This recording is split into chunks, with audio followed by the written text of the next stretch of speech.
I never imagined I'd be telling this story, but here I am. If someone had told me a few months ago that my life would take a turn beyond anything I could comprehend, I would have laughed. My name is Daniel Carter. I'm just an ordinary man, living an ordinary life. At least, I was. I lived in Austin, Texas with my wife, Emily, and our 2 kids, Noah and Olivia. Life was predictable. Wake up early, grab a coffee, rush through traffic, and spend my days buried in work. I was a construction site manager, overseeing projects across the city. It wasn't glamorous, but it was honest work. The kind that put food on the table and made me feel like I was building something real. That morning felt like any other. The sun was barely up, the air crisp with the promise of a new day. I kissed Emily on the forehead as she prepared breakfast for the kids, the smell of scrambled eggs filling the house. Noah was already glued to his tablet, while Olivia sat at the kitchen table, absent-mindedly stirring her cereal. Try not to work too late today, Emily called out as I grabbed my keys. I'll do my best, I replied with a tired smile. But we both knew the truth. I was always late. I had a bad habit of checking my phone at red lights. Just a quick glance, emails, messages from my mom, news updates.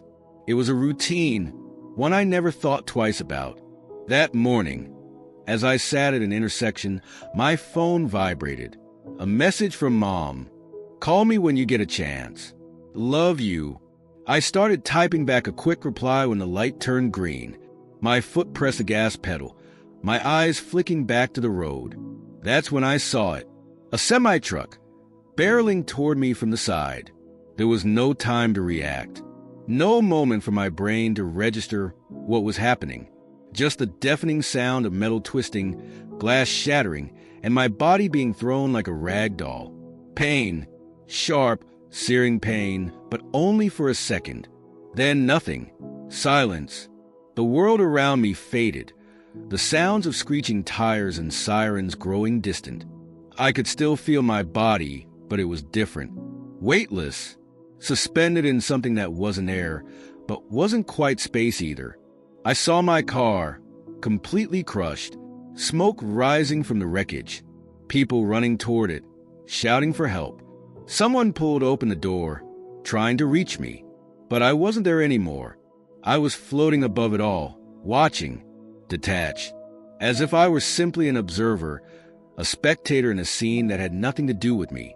I saw my own body, twisted and lifeless behind the wheel. Blood trickled down my forehead.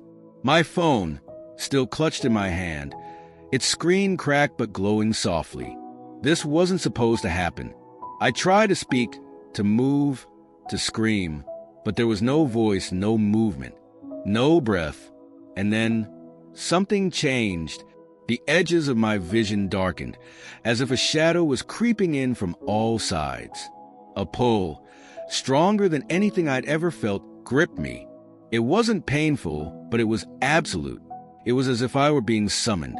Then came the tunnel. Not a physical tunnel, but something far more profound. It stretched endlessly, shifting between light and shadow, pulsing with energy. I was moving fast, faster than any plane, faster than sound. There was no fear, no panic, just motion. That's when I felt them. I wasn't alone. At first, I couldn't see them, but I knew they were there, watching, guiding. The presence was overwhelming. Not in a terrifying way, but in a way that made me feel small, like a child standing before something far greater than himself. Then, ahead of me, the tunnel widened and I saw it, the most radiant light I had ever seen. It wasn't just bright, it was alive. It had depth, movement, intelligence. It knew me, it called to me, and as I moved toward it, I realized something else. I wasn't just seeing light. I was seeing a battle that had been raging since the beginning of time, and I was about to step into the center of it. Before we continue, if you're new here, welcome to our community. We share incredible real-life experiences that challenge everything we think we know about life, death, and the spiritual realm. If you want to hear more, hit the like button and subscribe so you don't miss what happens next. And if you'd love to be featured in our next video, comment your name and your city below. We're sending special shout-outs to those who join in. Maybe next time, you'll hear your name in front of thousands of people. The pull was relentless, drawing me forward into the tunnel of shifting light and shadow. I no longer felt like I had a body. There was no weight, no heartbeat, no breath. I was pure awareness, moving without effort, gliding towards something both terrifying and beautiful. The light ahead pulsed, alive with an energy I had never known. It wasn't just illuminating, it was calling me, beckoning me forward. But as I moved, I became aware of something else. The darkness. It wasn't the absence of light, like the night sky. No, this was different. It had weight. It had presence. It didn't simply absorb light. It fought against it. It loomed at the edges of the tunnel, pressing in, like a predator waiting for the right moment to strike. I felt it reaching for me, whispering, not in words, but in thoughts, emotions, doubt, regret, fear. It pulled at my mind, trying to turn me around, trying to convince me that this journey wasn't mine to take. Then a voice, clear and commanding, cut through the whispers. Keep moving. The darkness recoiled at the sound of it, retreating like a wounded animal. I obeyed. Faster now. Drawn deeper into the passage, I felt something shift. The tunnel wasn't just a passage between worlds. It was a test. Every movement forward felt like a decision, a choice between surrendering to the unknown or clinging to the fears of my old life. And then, just as suddenly as it had begun, the tunnel ended. I was standing, not floating, not weightless, but standing on something solid, though I couldn't see what it was. The air around me was thick with expectation, as if the universe itself was holding its breath. Ahead, the light was no longer just a glow in the distance. It was here, surrounding me, filling every part of my being. And within that light, I saw figures. At first, they were just silhouettes, shifting and moving like the air itself. Then they became clearer, tall, radiant beings, glowing with a brilliance that seemed to come from within. They weren't human, but they weren't frightening. They exuded a presence that was both powerful and deeply peaceful. They knew me, and somehow I knew them. They didn't speak, yet their words filled my mind. You've been called. I didn't understand. Called for what? Then, as if an answer, the space around me changed. The light twisted, opening, and I saw something I wasn't prepared for. I saw Earth, but not as we see it. I saw layers, dimensions stacked upon one another, reality woven into something far more intricate than I had ever imagined. I saw battles, not of flesh and blood, but of forces beyond human understanding. I watched as darkness tried to consume nations, as deception wrapped itself around leaders, as entire populations moved like chess pieces in a game they didn't even realize was being played. And I saw prayers. They rose from the earth like streams of light, piercing the darkness, pushing back against the shadows. Some were faint, flickering like dying embers. Others were blazing, cutting through the gloom with an intensity that sent shockwaves through the heavens. The battles weren't just happening in the physical world. They were happening here in the unseen realm. And then I saw something else, something specific. I saw a moment in time, a shift on Earth, a turning point. I saw the year 2025. I saw America at the brink of something immense. I saw a division like never before, but also an opportunity, a leader returning, one who had been cast out but was now stepping back onto the stage. I didn't need to be told who it was. I knew it was Donald Trump, but his return wasn't just about politics. It was spiritual. I saw unseen forces rallying against him, not because of who he was as a man, but because of what he represented. A disruption, a break in a carefully constructed plan, a resistance against an agenda that had been moving unseen for years. But I also saw the other side.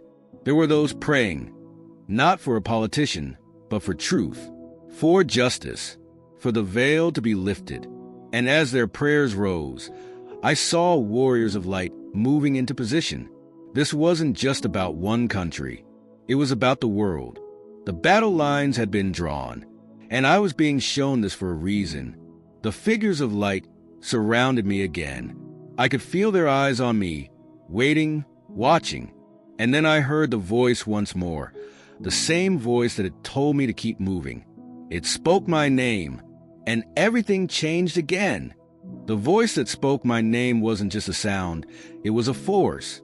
It moved through me, resonating in every part of my being, filling me with an overwhelming sense of knowing. I turned, and there he was. I can't describe him in a way that truly does him justice. He wasn't just a figure standing before me. He was everything. Love, authority, power. He didn't glow with light. He was the light. And when he looked at me, I knew. He had always known me. Every thought I had ever had, every fear, every doubt, every failure. He knew them all. Yet there was no condemnation in his gaze, no disappointment. Only truth, only love. Jesus. I had always believed in him. I had prayed in his name, gone to church, lived what I thought was a good life. But standing in his presence, I realized something that shattered me. I had never truly known him. Not like this. His eyes held the weight of eternity, yet when he spoke, it was like hearing the voice of a friend. "You have seen what is happening," he said. It wasn't a question. Memories of what I had just witnessed flooded my mind.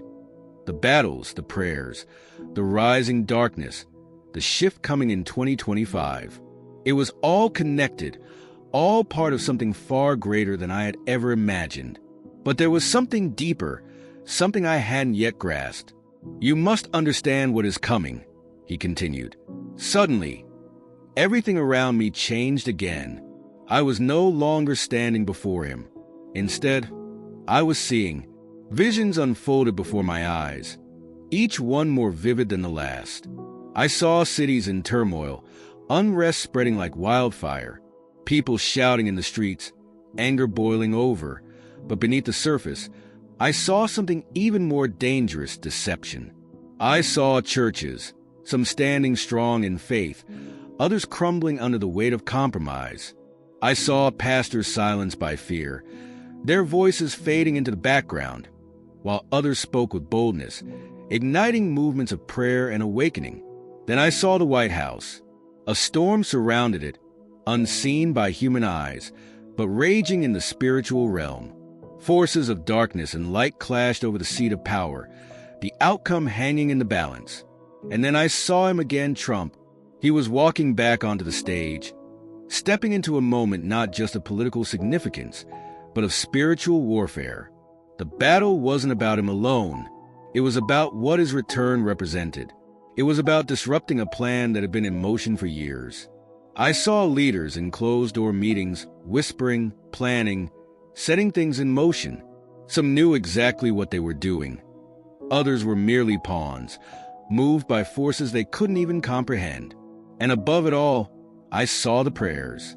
Some were weak, filled with doubt. Others were blazing pillars of fire, cutting through the darkness, holding back forces that sought to consume everything.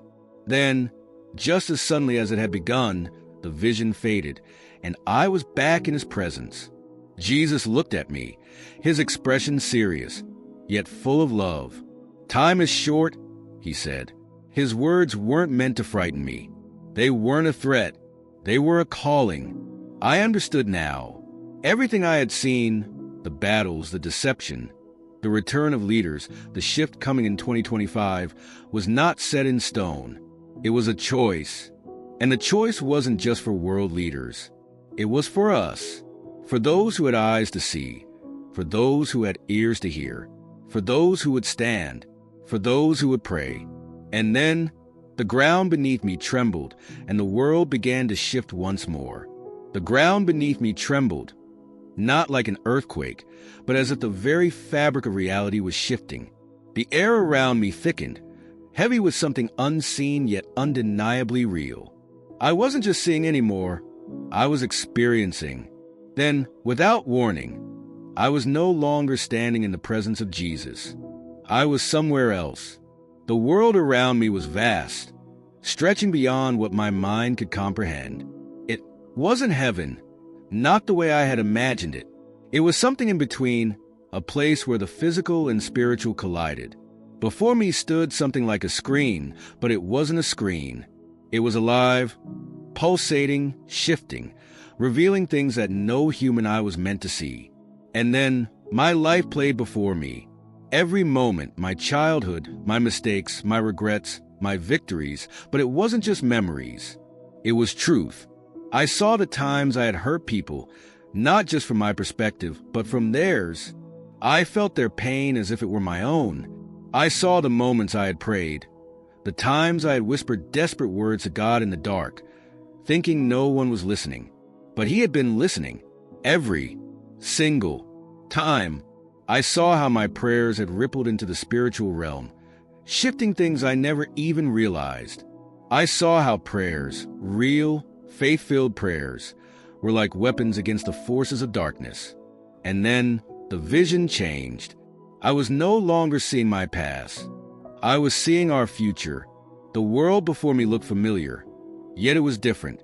There was a shift, something coming that no one was prepared for. I saw 2025, and the earth trembled. Nations were standing at a crossroads, and chaos brooded beneath the surface. Political tension, economic instability, people divided like never before. It wasn't just a conflict of ideas. It was a war far greater than what we could see.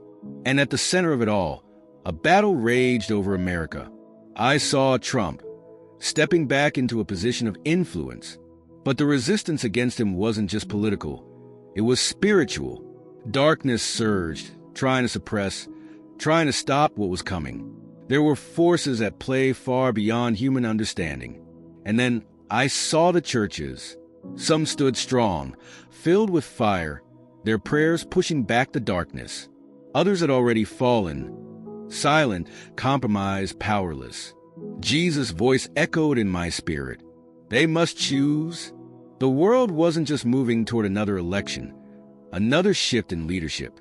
It was moving toward a moment of decision, a moment where faith would be tested, where truth would be revealed, where those who claimed to follow God would have to decide where they truly stood. The vision intensified, showing me what would happen if the church remained asleep.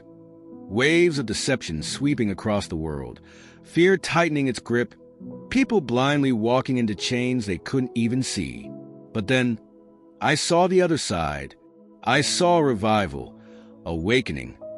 People rising in faith, their prayers burning like torches in the night.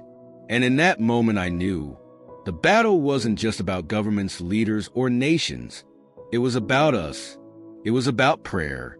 It was about faith. Then, as quickly as it began, the vision faded. I was back in His presence, my heart pounding, my mind reeling. And Jesus spoke one more time. Tell them, I have a special request for you. If you want to be featured in our next video, drop a comment below with your name and your city.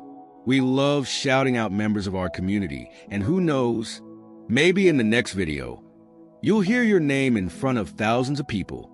And if you haven't already, don't forget to leave a like. It helps spread this message and grow our incredible community of seekers, believers, and truth seekers. See you in the next chapter.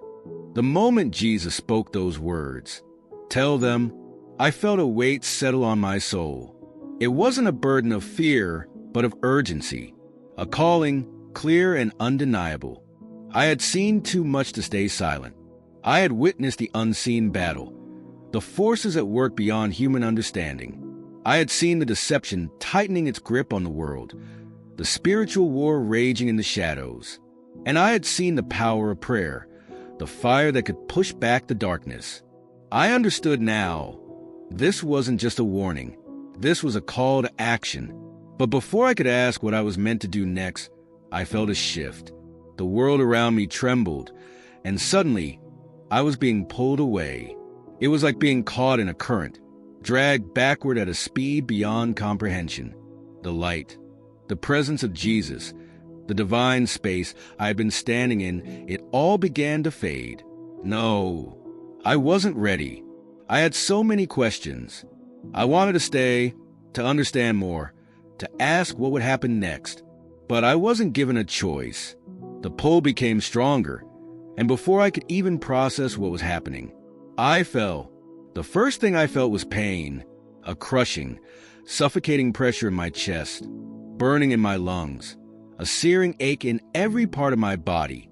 Then sound, distant, muffled at first, beeping, voices, movement, and then light. Not the divine light I had just left, but the sterile, artificial glow of a hospital room. I was back. I gasped, my eyes fluttering open, my body heavy, foreign, trapped in flesh again. I heard a gasp nearby, a voice. He's back, filled with shock and disbelief. Machines beeped frantically. Nurses rushed to my bedside, and I felt hands gripping my arms, checking my pulse, shining lights into my eyes. I was alive, but I wasn't the same. I turned my head slightly, my vision still blurry, and for just a brief second, I saw it.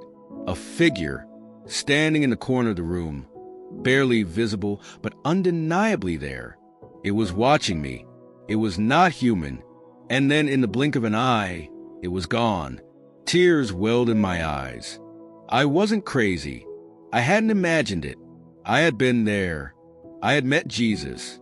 And now I had been sent back. For a reason. The days after waking up in that hospital bed felt like a dream, but not the kind you wake up from. Everything felt different. The air, the sounds, even the way people looked at me. It was like I had been reinserted into my old life, but I no longer fit the way I used to. The doctors called it a miracle. You were clinically dead for over 5 minutes, one of them told me, shaking his head in disbelief. No brain damage. No lasting injuries. We have no explanation. But I did. I knew exactly why I had come back. The memories of what I had seen, of what I had been shown, were burned into me. I couldn't shake them. The battle raging in the unseen. The prayers pushing back the darkness. The coming shift in 2025. It was all as real as the walls around me. And then there was the voice.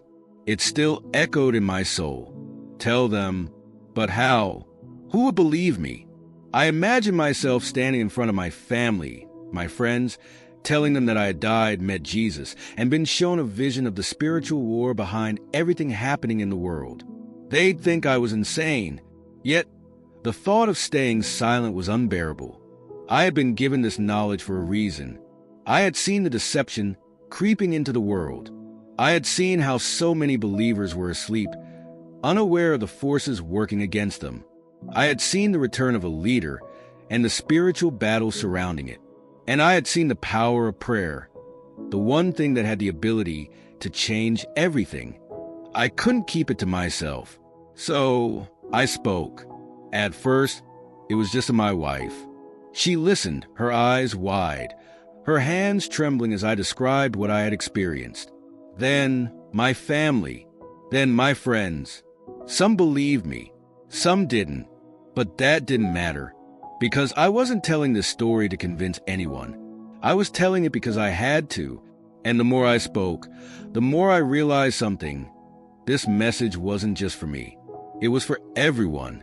We don't make money from these videos. We do this because we believe in it, because these stories matter. If you found any value in what we share, the best way to support us is by simply subscribing to the channel and leaving a like on this video. You'd be surprised how much of a difference it makes. We're building something real here, a community of people who are searching for truth, for deeper meaning, for the things no one else is willing to talk about. And you're part of it. So, if you haven't already, hit the subscribe button and leave a like. It helps more than you know. And we'll see you in the next chapter. The weight of what I had experienced never left me. No matter how much time passed, the memories of that place, the light, the battle, the voice of Jesus, stayed with me like an imprint on my soul. I try to go back to life as normal, But normal no longer existed for me. I had seen too much. I had felt too much. The urgency burned inside me. I saw people moving through their lives, unaware of what was happening behind the veil, blind to the forces shaping the world, asleep while a battle raged around them. And I understood my mission. Wake them up. I started speaking, first in quiet conversations, then in ways I never imagined. I shared what I had seen, what I had learned, what was coming. Some people scoffed. Some ignored me, but some listened. And those who listened felt it too. The shift in the air, the tension that no one could explain but everyone could sense. Something was coming. Something that would change everything. 2025 was only the beginning. I didn't know what my future held, but I knew this. I would never be silent again. Jesus had given me a mission, and I was going to fulfill it. Before you go, this next video will change your life. If you've come this far, then you were meant to hear this message. But it doesn't end here. There's something even more powerful waiting for you. Click on the video that's appearing on your screen right now. I promise. It holds a revelation that could shift everything for you. And before you leave, do this. Hit the like button and comment amen below so that you continue to be blessed. We'll see you in the next video.